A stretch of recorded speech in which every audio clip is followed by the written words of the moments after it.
नमस्ते guys, आपके से हो आपका स्वागत है to our channel. Here I am again to keep our weekly reading of the Bhagavad Gita, the third chapter. Today we're going to read 36 to 40. It's a verse that everything is local where Krishna gives us answer to a question that is really common to us, why we do bad things even when we do not want to do it.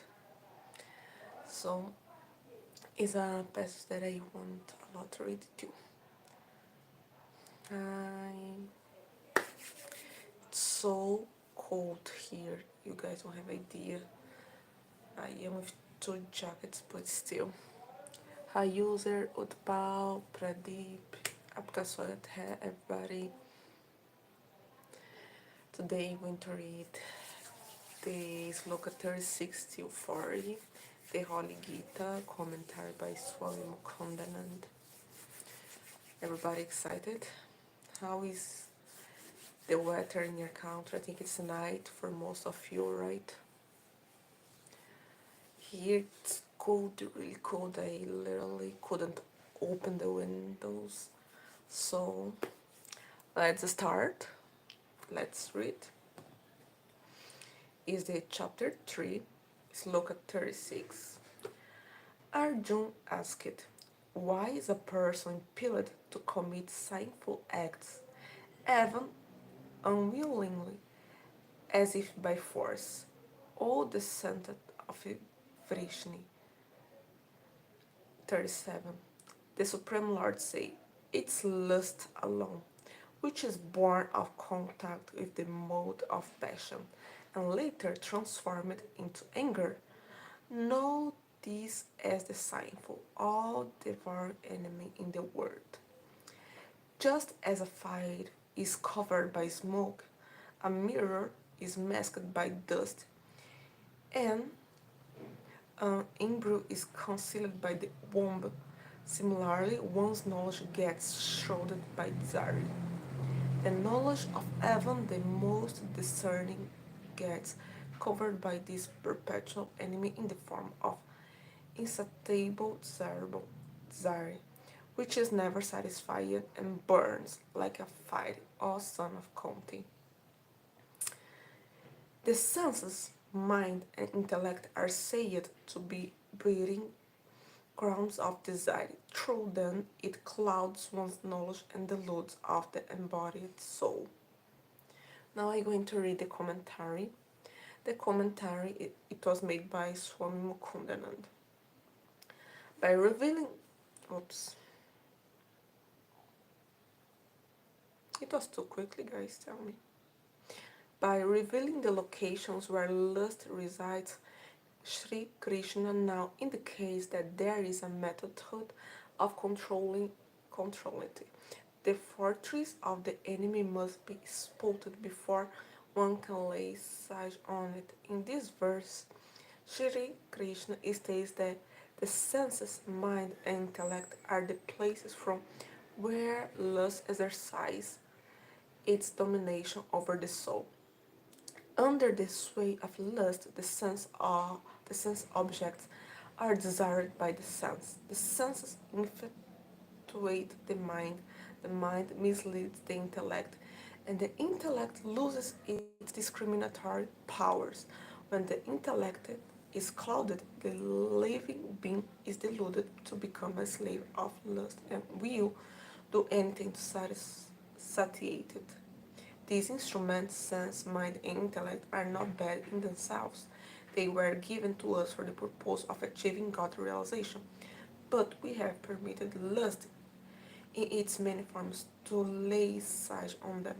Now we have to use the same sense, mind, and intellect to uplift ourselves. Uh, you cannot hear. Really? Hi, Anime. Everybody can listen to me well. I'm not using the microphone. It's not charged. My mistake. I should have charged yesterday. But basically, what he's saying is that the desire is what the lust, it's what makes us do the things that we know we should not be doing. Because our mind, our senses are deeply connected with Maya. So we think so much and give pleasure to ourselves that instead, because we are always following the desire to satisfy our wishes, our desires, instead we should search for things that uplift us, things that you make our mind, our body, our senses be connected with the divine. Because people instead, in general, they try to separate the spiritual life and the word life, but should not be like this. Just have one life. This life should be spiritual.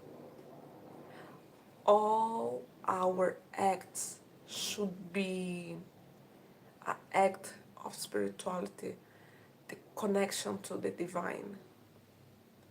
For example, many people are just scrolling internet, watching funny video, what's not a problem at all, but why we are not using the same instrument to use to hear things that is going to uplift us, that is going to give us knowledge, more connection to divine, that are make us understand the situations around the world, the important things. Why when we cook, we do not cook thinking in our health, our temple, because the body is a temple of the soul. Why we are cooking things like ramen that is not going to be helpful to us. We forget in our daily life that this body is the temple of the soul, and we need to nourish and treat like this. Hope you understand what was not done when you learn. So in those divine also more book you get. Peaceful life from a life. Hi Ravi, thank you. Já vai. Wait a minute.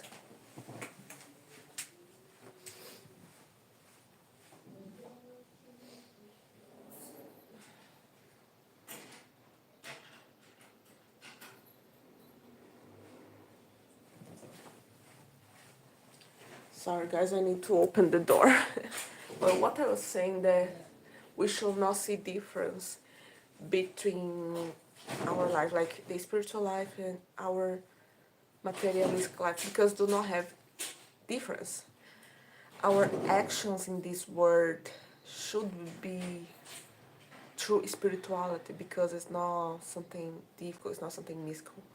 Our acts, our deeds in our lives should be an act of a divine experience.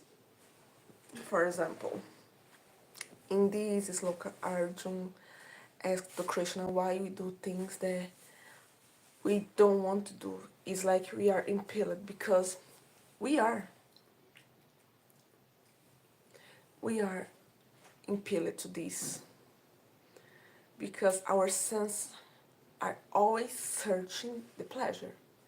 But why this? Why sometimes the desires are more stronger than our mind that knows what you should know, what you should do and not do?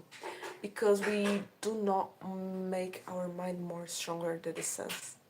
And how are we going to make our mind, the logic, be more strong than the desires? Consuming things that are make the mind strong. The word of wisdom, be in the company of people that wants to grow in three aspects like us, like mind, soul, and body. Remember that everything is connected, and live our life really through the knowledge that we received by Krishna and the sages. It's like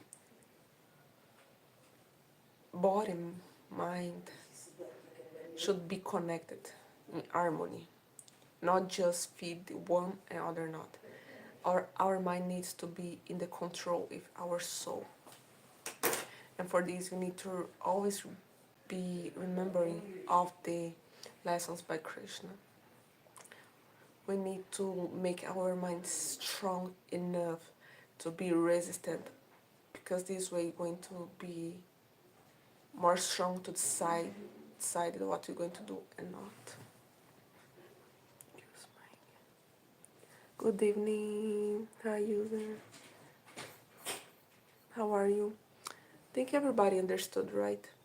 When we surround ourselves with things that make we more intelligent, more tolerant, we seek knowledge, spiritual knowledge, the material knowledge, our mind become more strong, so we are more, you got able to see what's Maya and what's real, and it's more easy to control our desires.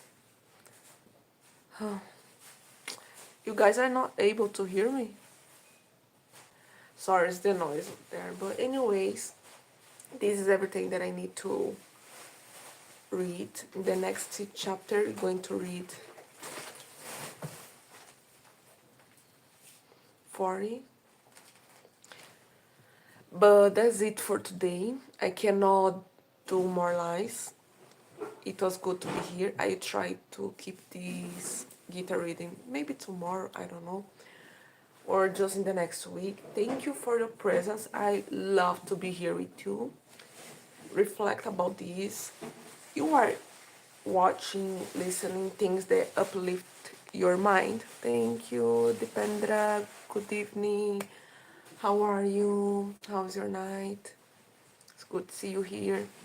So you need to reflect about this. You are listening, you are watching things that uplift you, that bring knowledge to you. And when I say knowledge, I'm not talking about just the Gita or just the word knowledge, but both together. Your resources are trustful. They are coming from someone that really have knowledge.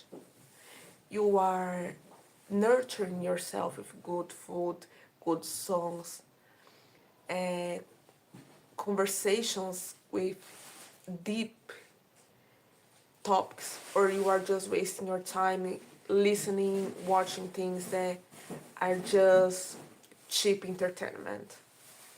Like, if you want, if you we really want to have more control over our desires, fears, traumas, we need to put in our mind things that are going to make us more smart, more wise, more patient, more tolerant. And this is the words of wisdom of Krishna.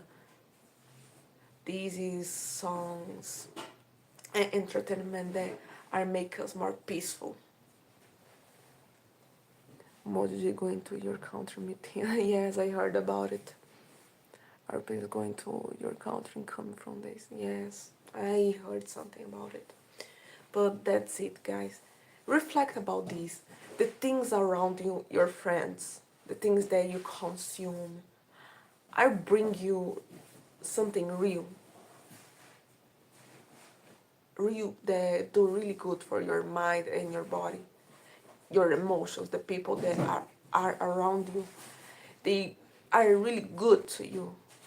They help you to grow, they support you, they are happy when you are happy, they support you in the bad moments. The things that you eat makes good for the temple of the soul. You treat your body like a temple. When you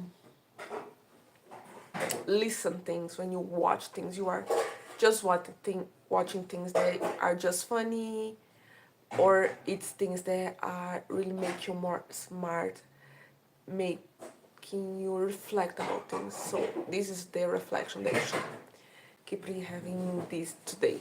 I feel bad when I have to study the people in my favorite cartoon are playing. So many distractions in the world, right? But anyways, guys, now I don't have much time to talk a lot with you. Thank you for being here. I will try to read more verses of the Gita more often so you can finish reading. Maybe tomorrow I come here again to read more. But now I need to go. I have some things to see. But thank you for your presence. See you in the next live. See you. Bye from Lengue.